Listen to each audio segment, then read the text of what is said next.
Hola. Bienvenidos a una cápsula más de conocimiento que el equipo Codivi Formación Continua ha preparado para ti. Recuerda suscribirte y unirte a nuestro canal www.youtube.com/MarcoOrtizCodivi para seguir contando con tu preferencia. Y la liberación de estas enzimas. Bien, eso es en cuanto a la enzimología clínica. La tarea que van a entregar, si mal no recuerdo es el día de hoy, jóvenes, tiene que ver justamente con lo que veremos a continuación, que tiene que ver con la digestión de proteínas. Y esta digestión de proteínas, vamos a conocer entonces en detalle qué ocurre, doctores, cuando ustedes y yo consumimos, mediante la vía oral predominantemente, proteínas y aminoácidos. Bueno, si ustedes consumen aminoácidos directamente, pues los aminoácidos, pues así como entran por la boca, circularán por todo el tubo digestivo, llegarán al intestino y estarán listos para poder ser absorbidos, como veremos en un momento.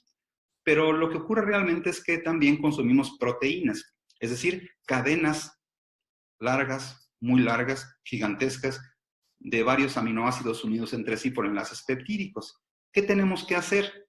Pues tenemos que lograr que esos aminoácidos sean liberados de esas grandes cadenas para que puedan ser absorbidos finalmente en el intestino.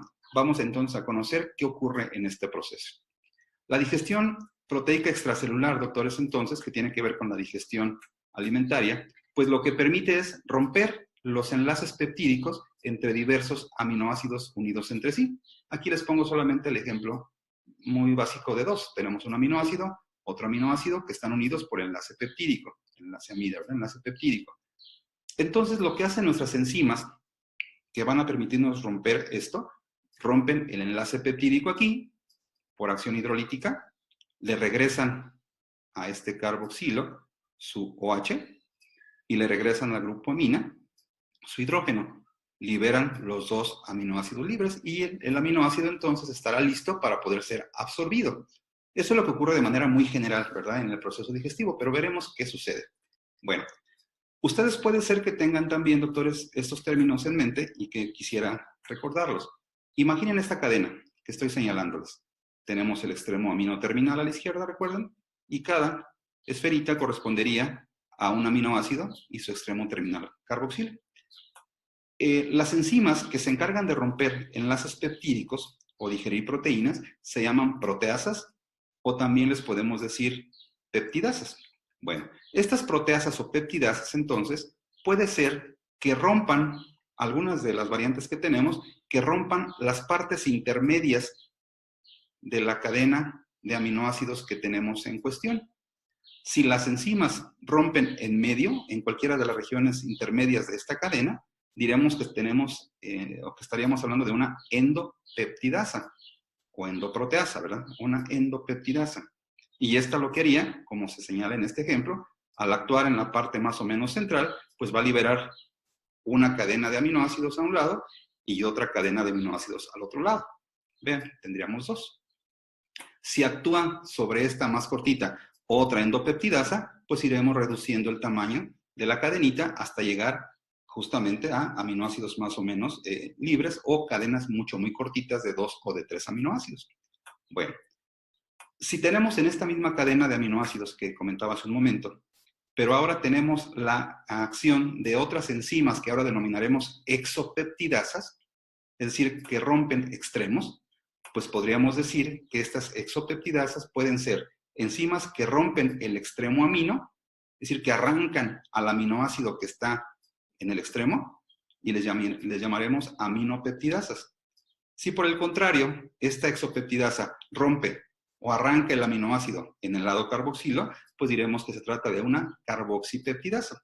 Y también, si esto actúa de manera sucesiva, pues al paso del tiempo tendremos también la reducción en tamaño de los aminoácidos que están en esta cadena y quedando residuos de 1, de 2 o de 3 aminoácidos ya unidos entre sí. Finalmente lo que estamos haciendo entonces es reducir el tamaño de esas grandes cadenas de aminoácidos a cadenas cada vez más y más cortitas.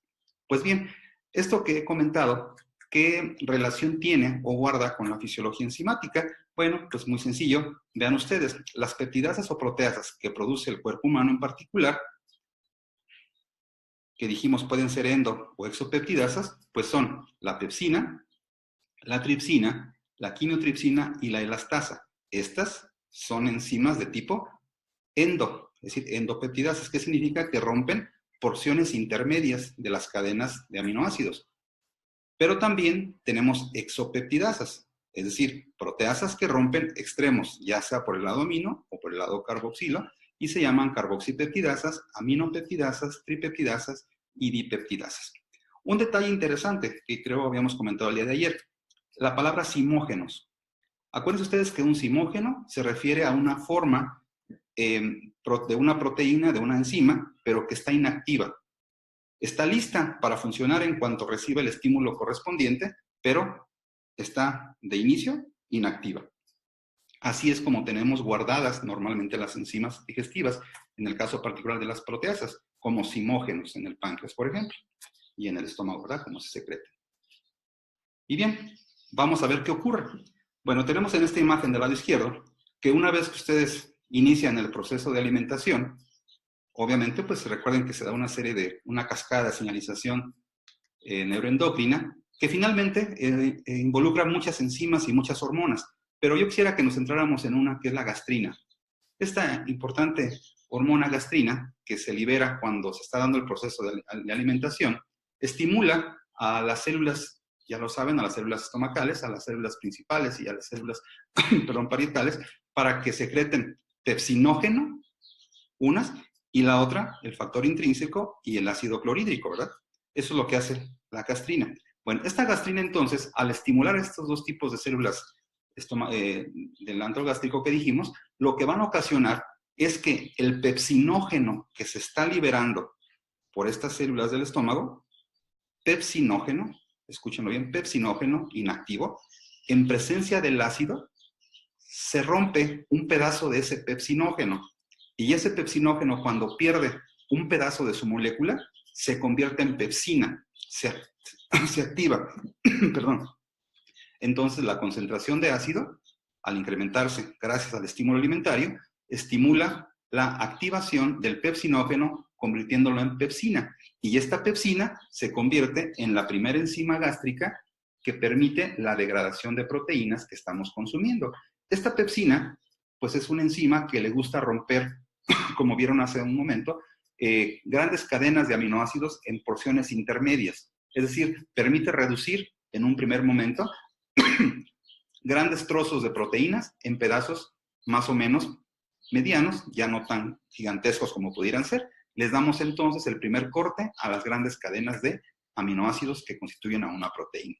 Sin embargo, ustedes saben que el tiempo que dura la digestión en estómago, en un trabajo que me van a entregar el día de hoy, van a indicarme ahí justamente el tiempo promedio que dura el bolo alimenticio en contacto con la pepsina. Después de este tiempo, se da el vaciado gástrico, ¿verdad? ¿Qué ocurre cuando se da el vaciado gástrico? Bueno, pues la pepsina, que estaba funcionando en un pH ácido, pues se enfrenta a un pH muy diferente, muy alcalino. En ese momento, la pepsina, esas tijeras enzimáticas que estaban rompiendo a las proteínas en el alimento, deja de funcionar. Pero ya logramos dar un corte previo a esas cadenas. Entonces, lo que llega al duodeno, al yeyuno, las primeras porciones del intestino delgado, pues son ya ciertas proteínas degradadas, rotas. ¿Qué pasa? Aún así seguimos teniendo grandes cadenas de aminoácidos unidos entre sí. Bueno, esa pepsina se inactiva y es eliminada. Ya no funciona ahí. ¿Qué sucede, doctores? Bueno, pues en ese momento, también gracias a la señalización que inició en la fase alimentaria, pues el páncreas va a vertir su contenido de enzimas y fluidos necesarios para fortalecer la digestión y arroja bicarbonato, por supuesto, pero también lo que me interesa que conozcan es que permite vaciar al intestino delgado, al duodeno particularmente, tripsinógeno, quimiotripsinógeno, proelastasa, procarboxipeptidasas A y B. Vean los términos con los que termina tripsinógeno, quimiotripsinógeno, con los que inicia proelastasa y procarboxipeptidasas. Estas son formas simógenos. Simógenos. ¿Qué significa esto? Pues que no funcionan así. Tenemos que activarles, tenemos que quitarles una parte de su molécula para que se conviertan en enzimas activas. Y esto se logra gracias a un poco de la pepsina que va quedando aquí. Bueno, dijimos que iba siendo eliminada, pero En el intestino, las células intestinales, cuando perciben la presencia del alimento, expresan una enzima que se llama enteroquinasa. Esta enzima enteroquinasa, doctores, enteroquinasa, actúa sobre el tripsinógeno y lo convierte en tripsina. Repito, la enteroquinasa que se expresa en las células cepillo, en el borde de células de cepillo dentro de duodeno y ayuno, convierten al tripsinógeno en tripsina.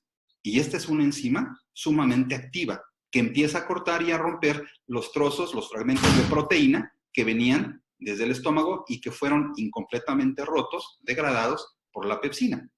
¿De acuerdo? Bien. Esta misma tripsina actúa sobre sí mismo, sobre más tripsinógeno.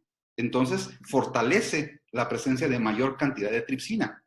A su vez, esa tripsina, que también se está produciendo de manera concomitante, también estimula al quimiotripsinógeno, lo activa, modifica su estructura, le arranca un pedazo y el quimiotripsinógeno se convierte en quimiotripsina.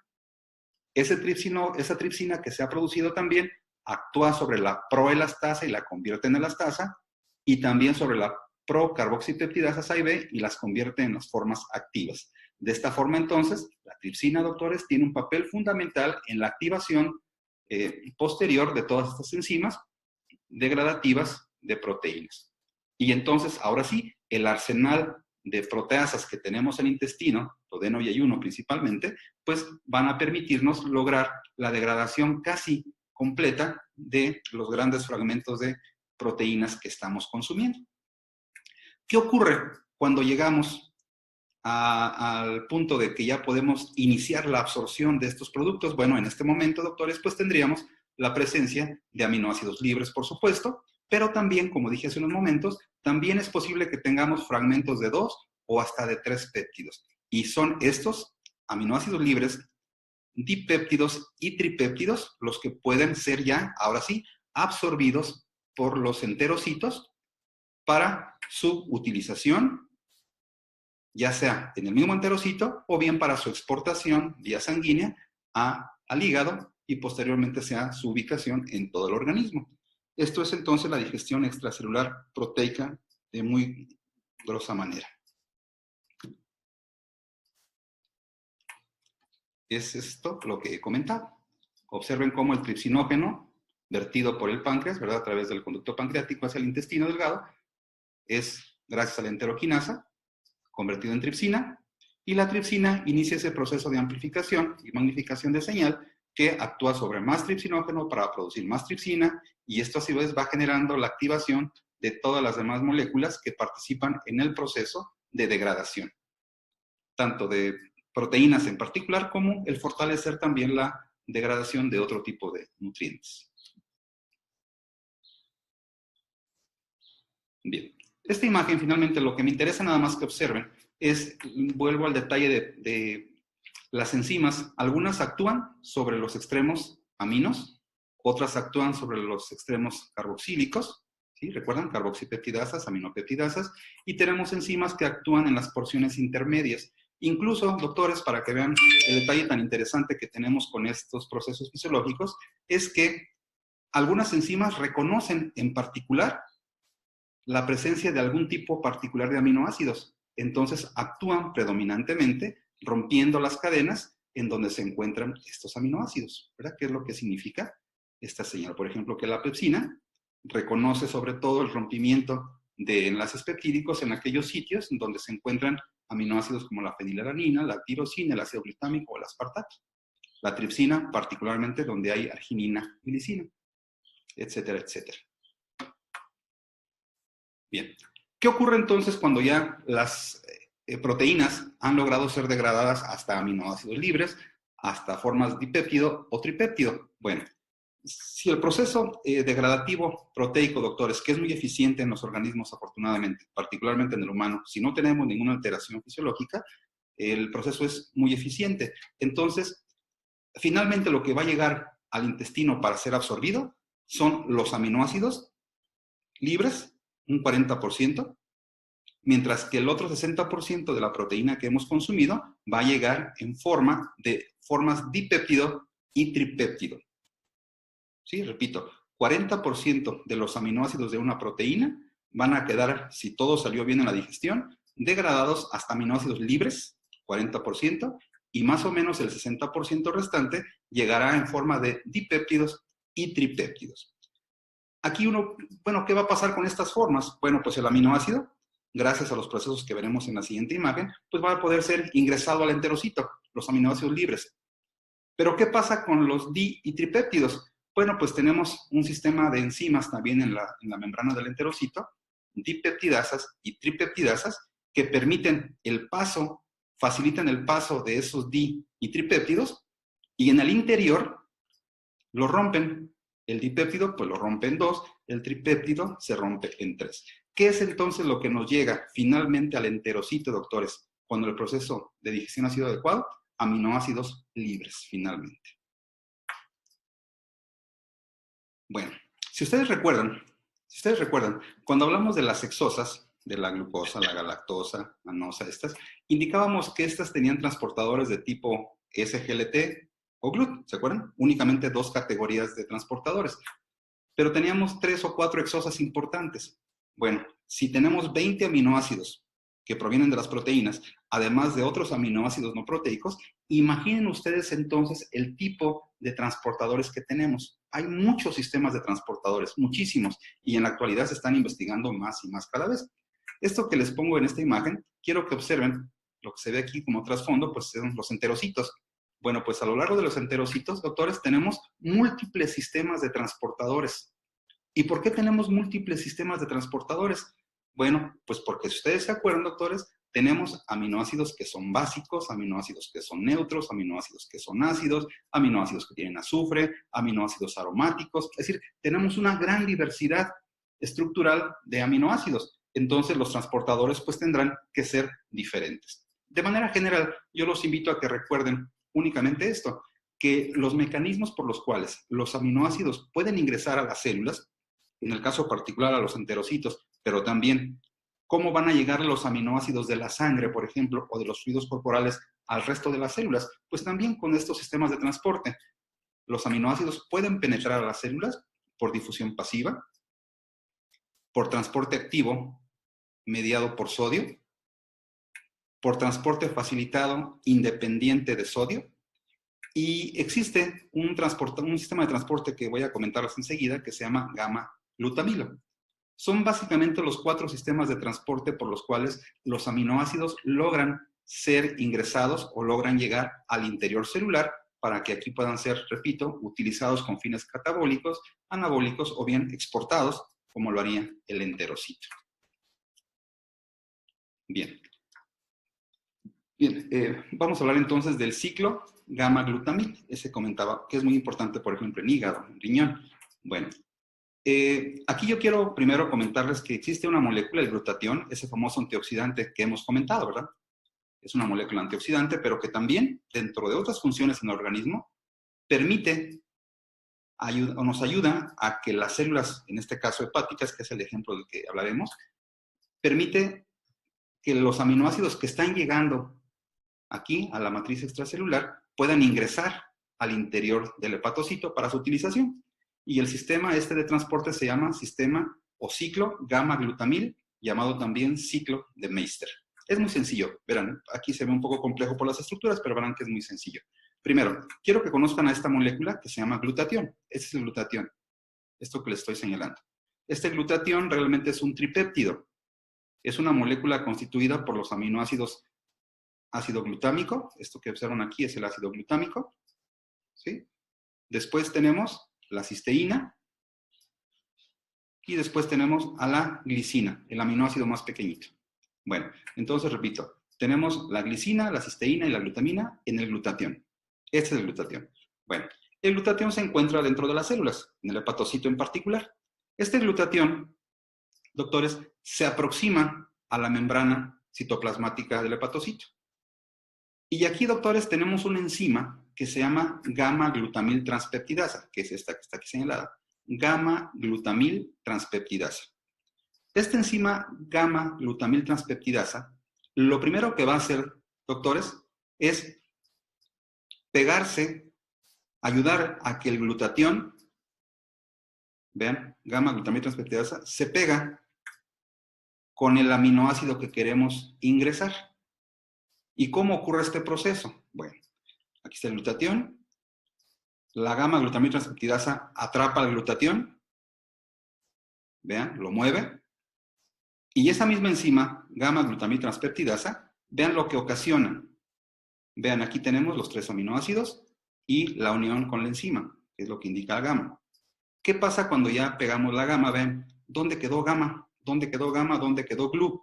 Vean, esta porción gamma-glu se rompe aquí este producto y nos libera estos dos. Estos dos, que son estos dos, son recapturados por la célula. Son recapturados por la célula y rotos en sus componentes, que son cisteína y glicina. Aquí lo tienen. Eso fue lo que hicimos con esta enzima y con el glutatión. ¿Qué es lo que nos queda afuera? Gamma-glu. Esta gamma-glu, gamma-glutamil sería el término correcto, también, gracias a la acción enzimática, vean lo que hace. Se une, atrapa al aminoácido que está en el exterior celular y lo pega. Y entonces tendríamos gamma-glutamil aminoácido. Pensemos que el aminoácido es alanina, por ejemplo. Bueno, entonces tendríamos gamma-glutamil alanina o gamma-glutamil glicina o gamma-glutamil aspartato, etcétera, etcétera, dependiendo del aminoácido del que se trata. Este gamma-glu, entonces, es la molécula que va a permitir, una vez unido con el aminoácido, ingresarlo al interior celular. Y cuando ingresa al interior celular, doctores, vean lo que ocasiona. Ya ingresó. El aminoácido lo teníamos acá afuera. Ya logramos penetrarlo. Ya que lo logramos introducir, una enzima transferasa se lo arranca.